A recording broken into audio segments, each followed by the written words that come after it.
Esiet sveicināti. Mums šodien studijas viesis Ēriks Tenzinieks, cilvēks, kurš bija viens no par labu Latviju kampaņas veidotājiem, lai gan es domāju, ka vispirms, labdien, Ērik, Es uzreiz sāku jau komentēt. Es vienkārši domāju, ka drusku Tenzinieku loma tik pārspīlēta, tur bija arī, cik es pats saskāros, arī citi, domas titāni. Bet labi, lai kā arī būtu, tevi nosacē. Man tas pirmais jautājums ir tāds, ko es atmetot politiskās simpātijas vai antipātijas mēģinu saprast, ir tā, ka, protams, kampaņa bija dārga. Bet kā tev iekšējā sajūta, ja viņa nebūtu bijusi tik liela, būtu labāk, ja būtu vēl sliktāk? Jo īsti nevar saprast. Jo varbūt, ja nebūtu tik spēcīga tā kampaņa bijusi agresīva, tad būtu vēl švakāks tas rezultāts tādā nozīmē. Es zinu, ka tu teiksi, rezultāts nav švaks, bet tas tā.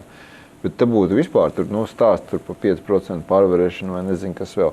Jeb tomēr arī kaut kas bija pa daudz. Nē, reklāma pilnīgi noteikti savu pienesumu iedeva. Varēja būt sliktāk, varēja būt labāk. Un te ļoti labi var redzēt paralēlus ar iepriekšējās Saeimas vēlēšanām, ka cilvēki būtībā vairāk nobalsoja par stabilitāti. Par to labāk, kad tur zīle rokā nekā mednis kokā. Un skaidrs, ka tur visa komunikācija, visa reklāma sastāvē no ļoti daudz posmiem, no kuriem klasiskā televīzijas reklāma tur aizņēma salīdzinoši nelielu daļu. Bet reklāma ar to arī ir raksturīga, ka tu nekad nevari zināt, kā būtu bijis, ja pasaulē teiciens, ka 50% reklāmas ir neefektīvi, vienīgi grūti pateikt, kur 50%. Es arī neesmu tik bezkaunīgs, lai gaidītu, ka tu šauj sev kājā, bet tomēr tas izvēlētais stils. Es saprotu aptuveni to konceptu, bet nav tā, ka tagad ir sajūta, ka bija pārāk agresīvs. Nē, es tā nedomāju. Ne? Tur faktiski reklāma bija salīdzinoša. Viens premjera kandidāts pret otru premjera kandidātu.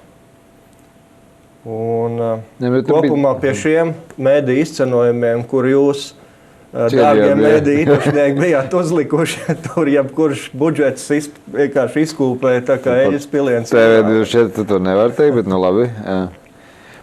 Jo tu saproti, vienkārši tas, ko, protams, tagad daudz tiek apspriests PLL kampaņā, lielākoties, protams, ar ļaunu prieku, kas būtu, dīvaini, ja tas tā nebūtu, ņemot vairāk, mēs dzīvojam Latvijā. Bet vienalga, tas jautājums ir tāds, ka vai tik tas tonis, kā es kad es būšu premjeras, un tāda pašslavināšana un tāda, ka tas varbūt cilvēks atgrūda? Pašslavināšanas tur bija ārkārtīgi maz.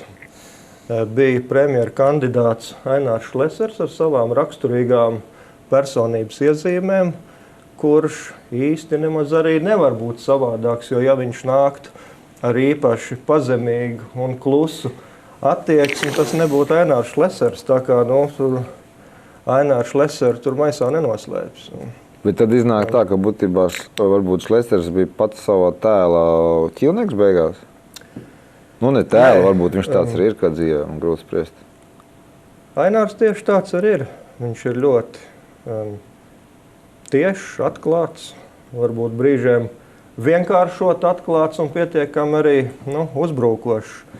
Un šoreiz īsti neviens nezināja, pat visaugstāk kvalificētie politologi izteica absolūti pretrunīgus spriedumus, un neviens īsti nezināja, vai kārtas tur nokritīs vairāk mierīgā rāmā, tur personāžu virzienā vai varbūt dinamiskā tur līderu virzienā.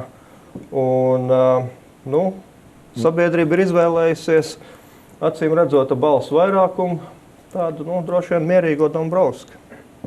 Vienīgi godīgi, ko tā nozīmē, nezināja. PLL-am tur reitings nekad nebija tāds, kas arī drusku taisnības ko kaitināja.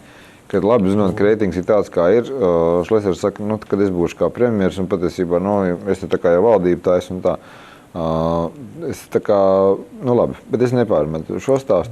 Saki, vai kaut ko tavuprāt, tas, kas arī izskanējuši kaut kādas pirmās versijas, kur tā kā bez ņirgāšanās cilvēki mēģina kaut ko apspriest, ir tas, ka varbūt tomēr šis savienojums Tautas partija un tātad pirmā partija, ka tas kaut kā tur viens otram griez iekšā, ka tie, kas ir par varbūt Šlēseru, tie kaut kā nesagrēmojas Šķēles klātesamību vai otrādāk. Tas nebija vingrinājums uztaisīt kaut kam reklāmu, kaut kam ļoti iekšēji pretrunīgam. Nu, te studijā sēž reklāmists un noteikti ne politologs. Ja? Jā. Es neesmu tik daudz klucīšu bīdītājs, es drīzāk esmu tur emociju pārnesējis no produktu uz sabiedrību un kāds šis produkts ir. Tādu es ar pilnu atdevi arī reklamēju. Es domāju, ka Šleseram un Šķēles kungam vektori 100% nesakrīt, tur ir kaut kāda nobīde, to neviens īsti nevar pateikt, cik viņi ir liela, bet tieši tas pats attiecas uz vienotību. Tur es domāju, ka tā nobīde ir vēl daudz lielāka. Starp ko? Jā, nu, viena ir, tur ir Štokenberga un Ošlais pārns par devalvāciju, citi ir pret devalvāciju, tad ir vairāk tur kreisais un sociālais spārns, tad ir vairāk liberālais spārns. Arī ļoti spēcīgas personības, ne tikai pēc politiskā spektra, bet arī tīri kā cilvēki. Tā kā es joprojām brīnos un var izteikt cieņu, kā viņi ir spējuši vienoties un apspiest savas personības un ego iezīmes līdz 3. oktobrim. Tā kā paskatīsimies, kas vēl tur sanāks, jo zinot Kristovus, zinot Eilerti, pakāpties malā un dot visu skatu Dombrovskim, nu, tur ir vajadzīga dzelžaina disciplīna un stingra apņēmība. Nu, kura gan tur īstenībā kā kuru brīdi bija tā disciplīna, bet nu labi, tas tā. Erika, bet es tomēr pamocīšu par to, jo tas, jo tu tā kā iemeti akmenī mēdī laukā, ka nu, mēs te esam uzlikuši tāds uzcenojumus, ka nu, tur tāpēc tik dārgi arī sanāk. Bet, nu, principā, tomēr bija tā, ka PLO kampaņa centās nosegt maksimāli visu lauku. Nu, un tas ir tas jautājums, īstenībā, kāpēc jūs tā darījāt? Tāpēc, ka, nu, es saprotu, ka vajag reklamēt produktu, bet tajā brīdī, kad es atvainojos, tiešām tur parādās kaut kā tēli jau himnu dzied, ja? Nu, un kaut kā tur, nu, tur tiešām, nu, kur atver konzervu kārpu, tur Šlesers, ja? Nu, tas tā kā bišķi pa šerpu bija. Kur bija tas funkcijas, kāpēc tik tomēr masīvi? Jo, protams, neapspriežam vienotību. Ja vienotība tur brauc cauri uz to, ka cilvēks ir tur ar brillēm un godīgs un ja nē, tad... Tur īstenībā nav daudz variantu. Ja konkurentam ir premjers, ja viņi ir pozīcijā un viņiem ir viss iespējamais administratīvais resurs, gan ministrija, gan premjera līmenī, tad otrā svara kausā paliek tikai un vienīgi reklāmu, vai nu vairāk vai mazāk tradicionālā formā. Tā kā tur nemaz citas versijas netika apsvērts. Es iedomājos, kas būtu, ja tur ne Šķēles kungs, ne Šlesers nebūtu parādījušies reklāmā, nu, tad man bail būtu iedomāties par tiem procentiem, kas tur varēja sanākt.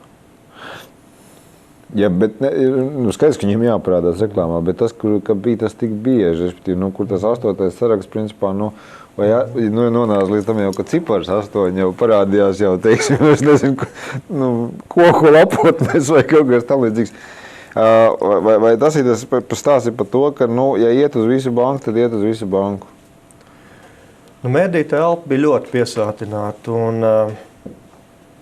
caur biklumu spēlēt bija pārāk riskanti. Es nebūtu tas cilvēks, kas iet pie klienta un teiktu, ka laikā, kad konkurenti ņemās ar administratīvo resursu pa pilnu klapu, mēs varētu iegūt punktus caur stāvēšanu malā un vispār nekur nepiedalīšanos. Tas ir administratīva aprāti, godīgi. Nu, ko tad tā vienotība? Viņa tur patiesībā mēs varētu aizkadrā Šķipins kunga veikumu apspriest profesionāli saucās, bet kur tad redzēt administratīvu aprātu? Nu, Dievs atbrauc Vācijas kancleri 2-3 nedēļas pirms vēlēšanām un tur pasaka labus vārdus par Dombrovski. Tur ir ļoti... Nu, domā, kāds baigi to Merkeli ņem galvā? Nu, ja tā godīgi. Starp citu, tā bija ļoti spēcīga ziņa, spēcīgs signāls, un es neesmu... Ka rietumi ir ar mums saucās, ja? Tādā nozīmē? Rietumi ir ar mums, okay. Un es domāju, ka tieši tā vienkārši tāpat viņi nebūtu neatbrauc, jo parasti lielu valstu vadītāji nebrauc uz mazām valstīm īsti pirms vēlēšanām. Viņi parasti brauc pēc, lai iepazītos ar jauno valdību un saprastu, kā mēs tur tālāk dzīvosim. Es domāju, tie signāli par sarunām ar valūtas fondu, par sarunām ar aizdevējiem un varbūt tur kaut kāda tāda nopozicionēšanās pietiekami nacionālā līmenī, kas izskanēja no par labu Latviju puses, iespējams, ka tas kalpoja par varbūt nelielu, bet tomēr pamudinājumu arī tādām starpvalstu viedokļiem par Latviju. Saki, ņemot vērā, ka skaidrs, ka tu nespīdzinās, to neatzīsies, bet ka tā, manuprāt, bija kampaņas sastāvdaļa šīs debatas, kas bija LNT Latviju mēs tev dzirdam. Es uzreiz saku, man nekāda pārmetuma nav, bet par to, respektīvi, ka jūs iegulāties un centāties apspriest visādas lietas un tā. Nav kaut kāds baigais tāds arī sarūktinājums vispār. Nav runa pat tagad pa vietu, cik ir dabūts vai kaut kas tāds. Bet tas, ka tā kā jūs mēģinājāt to debati pacelt kaut kādā zināmā līmenī, kā izdevās, tas ir cits jautājums, bet tā kā tur vispār diskusija par Latvijas nākotni un tā. Un beigās tā kā ir atkal. Ko tu tagad par latviešiem domā? Es domāju, ka tas ir kartupēlis iestādīts zemē. Ja mēs ņemam, pati šī diskusija par nacionālām vērtībām, tā ir sēkla, kas ir iestādīta zemē. Ja mēs ņemam laika nogriezni šodien, kurš tur oktobris, 4. Tad iespējams, ka viņa nav sasniegusi 100% savu adresātu vai aktualizējusi Latvijas kā nacionālas valsts tēmu, bet, kā mēs zinām, ir tas pendels, sabiedriskās atzinības un nolieguma pendels, un viņš svārstās 6, 8 mēneši, dažreiz tas ir gads, dažreiz vairāk, jo tad bija Repšs labais, tad Repšs bija pats nepopulārākais, tad Šķēle bija glābējs, tad viņš tika noliegts, tad viņš nāca atpakaļ. Un faktiski pēc šīm vēlēšanām daudz laika jau nepaies, kad tūlīt būs budžets, tūlīt būs visi sāpīgie lēmumi.